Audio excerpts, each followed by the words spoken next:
próxima.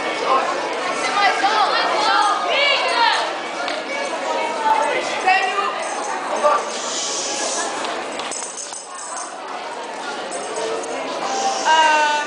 Antes de mais, quero dizer que foi um orgulho. Vou continuar. E que foi mesmo um orgulho vê-la crescer. Entraram muitos elementos novos e é com muito orgulho que aqui estou hoje, que assisti a termos ganho o nosso primeiro festival. E hoje é mais um passo dessa evolução. Vamos apresentar pela primeira vez uma serenata feminina e estou eu a apresentar porque fui eu que escrevi com a Teresa. E esta música vou dedicá-la a uma pessoa muito especial.